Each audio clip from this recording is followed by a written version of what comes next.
Assalamualaikum warahmatullahi wabarakatuh. Pertemuan Bahasa Indonesia kelas 10 kali ini materinya membahas tentang membandingkan penggunaan bahasa dan mengembangkan hikayat dalam bentuk cerpen. Lanjut dari materi yang sebelumnya ya. Membandingkan penggunaan bahasa dalam cerpen dan hikayat. Penggunaan majas dalam cerpen dan hikayat berfungsi untuk membuat cerita lebih menarik jika dibandingkan penggunaan bahasa yang bermakna lugas. Ada berbagai jenis majas yang digunakan baik dalam cerpen dan hikayat. Di antara majas yang sering digunakan dalam cerpen maupun hikayat adalah majas antonomasia, metafora, hiperbola, dan majas perbandingan. Jadi ada 4 majas. Perhatikan penggunaan majas antonomasia dalam penggalan hikayat berikut. Si miskin, laki bini dengan rupa kainnya seperti di mamah anjing, itu berjalan mencari rezeki berkeliling di negeri anta berantah di bawah pemerintah Maharaja Indradewa. Kemana mereka pergi selalu diburu dan diusir oleh penduduk secara beramai-ramai dengan disertai penganiayaan sehingga bengkak-bengkak dan berdarah-darah tubuhnya. Sepanjang perjalanan, menangislah si miskin berdua itu dengan sangat lapar dan dahaganya. Waktu malam tidur di hutan, siangnya berjalan mencari rezeki.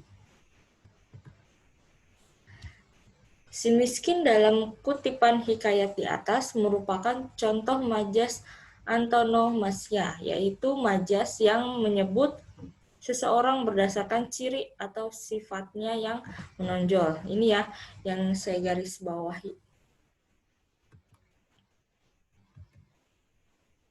Yang selanjutnya ada majas simile, juga banyak digunakan dalam hikayat maupun cerpen. Majas simile adalah majas yang membandingkan suatu hal dengan hal lainnya menggunakan kata penghubung atau kata pembanding. Kata penghubung atau kata pembanding biasanya digunakan antara lain seperti laksana, bak, dan bagaikan. Perhatikan contoh berikut ini. Maka si miskin itu pun sampailah ke penghadapan itu. Setelah dilihat oleh orang banyak, si miskin laki bini dengan rupa kainnya seperti di mamah anjing rupanya. Maka banyak itu pun ramailah ia tertawa seraya mengambil kayu dan batu. Nah, ini salah satu contoh hikayat si miskin.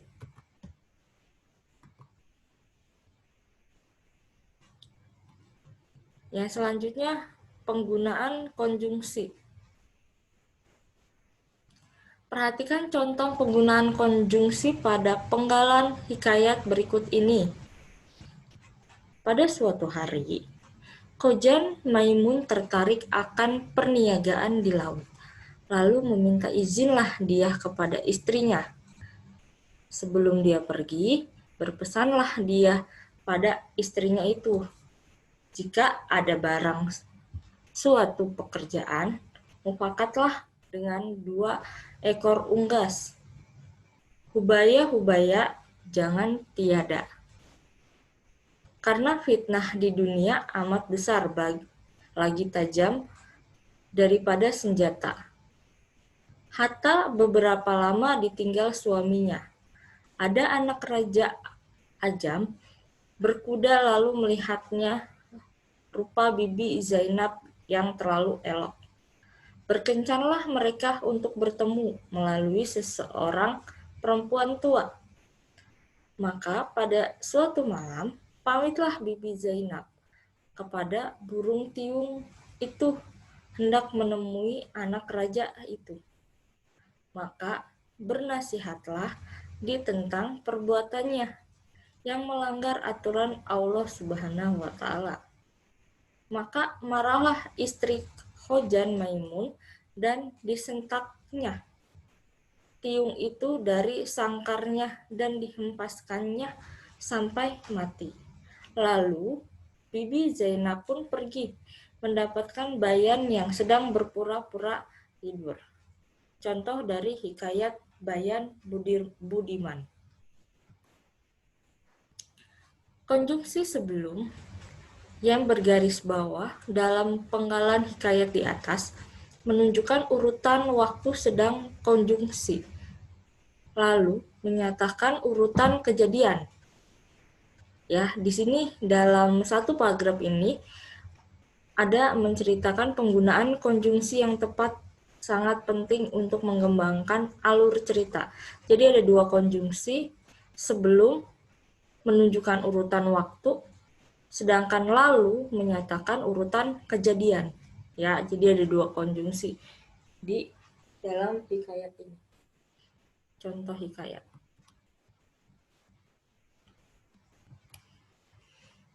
Ya, selanjutnya mengembangkan cerita rakyat ke dalam bentuk cerpen. Setelah mempelajari materi ini, kamu diharapkan mampu membandingkan alur dalam hikayat dengan cerpen. Yang kedua, menceritakan kembali isi hikayat ke dalam bentuk cerpen.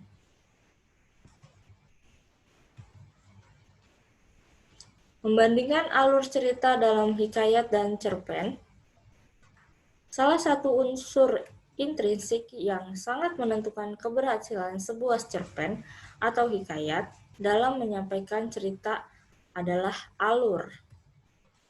Alur adalah rangkaian peristiwa yang mempunyai hubungan sebab akibat yang membentuk suatu rangkaian cerita yang utuh. Salah satu karakteristik alur dalam hikayat selain beralur maju adalah menggunakan alur berbingkai. Alur mundur dalam sebuah cerita berarti cerita dimulai dari masa lalu ke masa kini, atau dari masa kini ke masa yang akan datang. Alur berbingkai artinya di dalam cerita ada cerita lain. Alur berbingkai dalam hikayat biasanya disajikan dengan menghadirkan tokoh lain yang bercerita tentang suatu kisah. Perhatikan contoh alur berbingkai dalam kutipan hikayat berikut ini.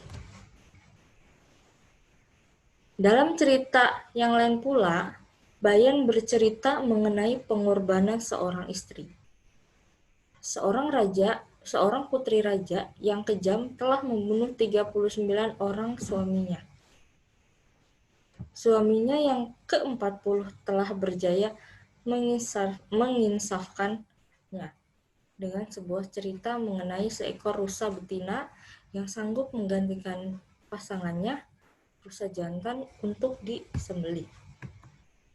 Dalam kutipan di atas, tampak burung Bayan sedang menyampaikan sebuah cerita kepada tuannya. Inilah yang dimaksud alur cerita berbingkai. Nah, ini contoh alur cerita berbingkai seperti ini ya. Berbeda dengan hikayat yang selalu menggunakan alur mundur. Alur dalam cerpen biasanya berpola maju, mundur, bahkan maju mundur atau campuran.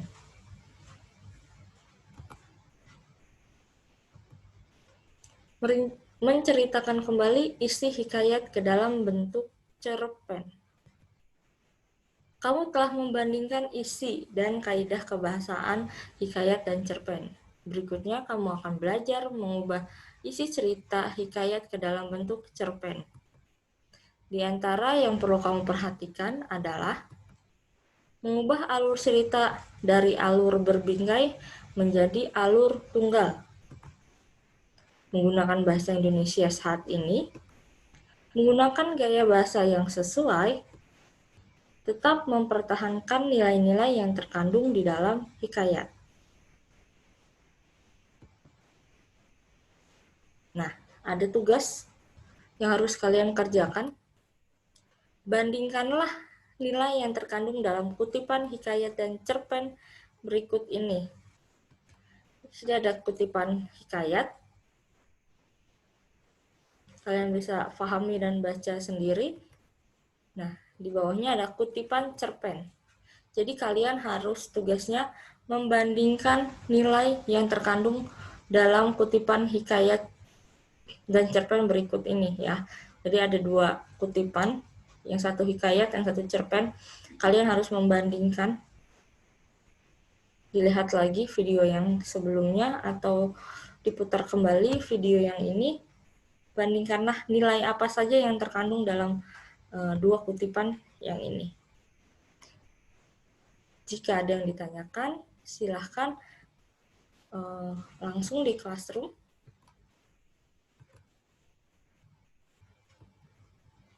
Oke, sekian dan selamat belajar. Assalamualaikum warahmatullahi wabarakatuh.